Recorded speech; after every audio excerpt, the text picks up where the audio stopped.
सुप्रभात छात्रों, हिंदी विषय का वर्ण परिचय के बारे में आज हम अभ्यास करेंगे। तो कक्षा 6 के छात्रों के लिए यहाँ पे ये जो वर्ण परिचय है वो हम देखते हैं कि वर्ण परिचय। तो यहाँ पे वर्ण परिचय में वर्ण की परिभाषा। तो भाषा का निर्माण मुख से निकलने वाली ध्वनियों से होता है। वह मूल ध्वनि जिसके टुकड़े नहीं हो सकते हैं वर्ण कहलाती है। अर्थात मुख से निकलने वाली लघुत्तम ध्वनि को वर्ण कहते हैं। भाषा विज्ञान में इसे अक्षरिक ध्वनि कहते हैं। हिंदी भाषा में प्रयुक्त होने वाले वर्णों या ध्वनियों की संख्या 38 मानी जा गई है। संपूर्ण वर्णों को वर्णमाला कहते हैं। तो हम यहाँ पे देखते हैं कि वर्णमाला, यद्यपि भाषा विज्ञान में हिंदी के 54 ध्वनियों वर्णमाला के रूप में मानी गई है, परंतु कुछ ध्वनियों सभी को मान्य नहीं है। इसी कारण 38 ही वर्ण माने गए हैं। तो हम यहाँ पे देखते हैं कि स्वर और व्यंजन। तो स्वर है अ, आ, ई, उ, ऊ, ए, ओ, तो यहाँ पे ये स्वर है। अभी व्यंजन देखते हैं क, ख, ग, घ, ड, च, झ, झ, ट, ठ, ड, ढ, ण, त, थ, ध, ध, न, प, फ, ब, भ, म, य, र, ल, व, श, ह, ड, ढ, झ, फ। तो यहाँ पे ये जो स्वर है वो छात्रों को स्वर और व्यंजन के बारे में अभ्यास भी करना है और उनका जो उच्चारण किस तरह किया जाता है और कैसे लिखा जाता है उनका भी अभ्यास करना है। उच्चारण एवं प्रयोग के आधार पर वर्ण भेद। तो उच्चारण और प्रयोग की दृष्टि से हिंदी में स्वर और व्यंजन दो प्रकार के वर्ण माने जाते हैं। इनका परिचय हम देखते हैं यहाँ पे। स्वर, जिन वर्णों के उच्चारण में किसी अन्य ध्वनि की सहायता नहीं लेनी पड़ती है और जिनके सहयोग से व्यंजनों का उच्चारण होता है वे स्वर कहलाते हैं। ये उच्चारण की दृष्टि से 3 प्रकार के माने जाते हैं। तो हम यहाँ पे देखते हैं कि 3 प्रकार के माने गए हैं। तो मूल स्वर या ह्रस्व स्वर, दीर्घ स्वर या गुरु स्वर और प्लुत स्वर। तो ये 3 स्वर के बारे में हम यहाँ पे अभ्यास करेंगे। मूल स्वर, तो जिन स्वरों के उच्चारण में कम समय लगता है और जिनकी उत्पत्ति किसी अन्य स्वर से नहीं होती है वे मूल स्वर कहलाते हैं। इन्हें लघु स्वर या ह्रस्व स्वर भी कहते हैं। ये 4 है अ, ई, उ, ये मूल स्वर है। अभी दीर्घ स्वर, जिन स्वरों के उच्चारण में लघु स्वर की उपेक्षा 2 गुना समय लगता है वे दीर्घ स्वर कहलाते हैं। यथा आ, ई, उ, ए, ओ। ये क्या है? दीर्घ स्वर, यानी उनके उच्चारण में दीर्घ स्वर लगता है। इसलिए इनमें आ स्वर कैसे लिख जाता है? तो अ प्लस अ से बना है, यानी अ। इसी प्रकार ई और उ दीर्घ स्वर है। अ प्लस ई से ए अक्षर बना है। आ प्लस ए से ए बना है। आ प्लस उ से ओ और आ प्लस ओ से औ। ये 4 संयुक्त स्वर दीर्घ स्वर के ही भेद माने जाते हैं। तो हमने दीर्घ स्वर में यहाँ पे उदाहरण में देखा कि अ प्लस ई से कौन सा शब्द बना गया है? अक्षर ए। और आ प्लस ए से ए अक्षर बना गया है। वैसे ही आ प्लस ओ से ओ और आ प्लस ओ से आ प्लस ओ से ओ,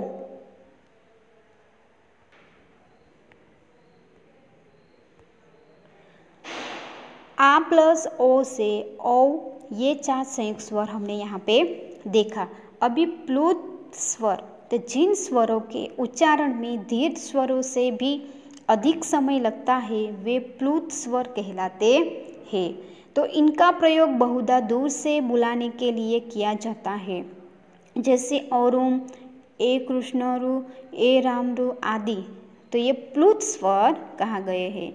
अयोग वहा, अभी हम यहाँ पे अम और अह ये 2 वर्ण अयोग वहा कहलाते हैं। उन्हें स्वतंत्र वर्ण नहीं माना जाता है और इनका प्रयोग व्यंजन वर्णों के साथ किया जाता है। तो अम की मात्रा यहाँ पे अ पे ये बिंदु होता है, अनुस्वार कहलाती है। उदाहरण के लिए जैसे कि गंगा, गंगा के ऊपर ग पर बिंदु होता है। गंगा, कंगन, संसार, चंदन इत्यादि, यानी गंगा। तो हमने यहाँ पे ये जो बिंदु देखी वो चंद्र बिंदु, बिंदु यहाँ पे गंगा अक्सर शब्द में हमने देखा, गंगा, कंगन, संसार, चंदन इत्यादि। आ की मात्रा, आ यानी ये जो है उनको आ यानी 2 बिंदु, आ की मात्रा को विसर्ग कहते हैं, इनको विसर्ग कहा जाता है। तो इनका उच्चारण ह के समान होता है, ह कहा जाता है, यानी हम उच्चारण में उनको ह कहते हैं। विसर्ग का प्रयोग व्यंजन के अंत में किया जाता है। तो ये विसर्ग है उनको व्यंजन के अंत में किया जाता है। अभी अनुनासिक तो जिन स्वरों का उच्चारण मुख और नासिका से एक साथ किया जाता है उन्हें अनुनासिक कहते हैं। इसका चिन्ह इस तरह होता है, यानी चंद्र बिंदु होता है। इसके लिए इस प्रकार प्रयोग किया जाता है, जैसे कि आँख, आँख, दांत, चांद। तो हम जब लिखते हैं तब इस तरह, यानी उसे चंद्र बिंदु कहते हैं। तो आँख, दांत, चांद आदि। भी स्वरों की मात्रा, जब स्वर वर्ण व्यंजनों के साथ प्रयोग होते हैं तो उनके मूल स्वरूप के साथ पर कुछ विशेष चिन्ह अपनाए जाते हैं। इन चिन्हों को ही मात्राएं कहते हैं। ये मात्राएं इस प्रकार लगती है। तो हम यहाँ पे देखते हैं कि स्वर, मात्रा और शब्द। तो तो देश में उसे जब शब्द, जब आ तो उसकी मात्रा ये है और उनका अक्षर शब्द क्या बनेगा, आम, ई और मात्रा क्या है, ई। विषय, स्वर, मात्रा और शब्द। ई में ये मात्रा है और सित शब्द। ऊ में पुरुष, तो इस तरह उनका ऊ का उच्चार होता है। अभी रू में ये वाला स्वर, उनकी मात्रा और ये शब्द मूल शब्द बना है। तो यहाँ पे हमने अभी हम आगे देखते हैं कि रू से उनकी मात्रा, ये हमने यहाँ पे त्रोणा, तो त्रोणा में इस तरह हम जब लिखते हैं तब उनको त्रोणा। ए यानी एक मात्रा, तो पेट शब्द बना है। ए यानी 2 मात्रा, बेल, बेल पर ब पर बेल 2 मात्रा। ओ पर कान और मात्रा यानी ओ। अभी ओ यानी गौरव ये शब्द बना है। अयोग वहाँ अम से अंग, अंग पर बिंदु, अह पर विसर्ग, आगे विसर्ग आएगा, तो यहाँ पे अतः।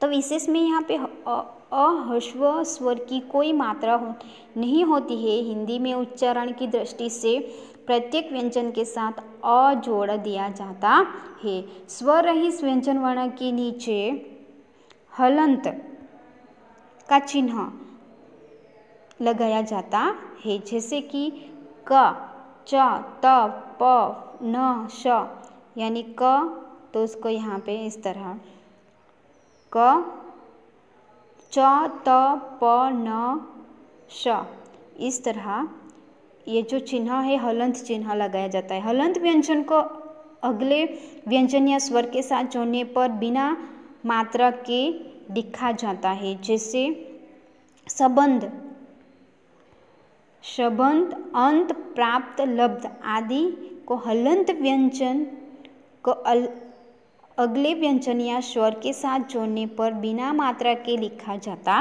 है। उसे संबंध शब्द है, अंत, प्राप्त, लब्ध आदि। तो यहाँ पे ये जो हमने यहाँ पे अक्षर, उनकी मात्रा और शब्द की रचना किस तरह किया गया है वो हमने यहाँ पे।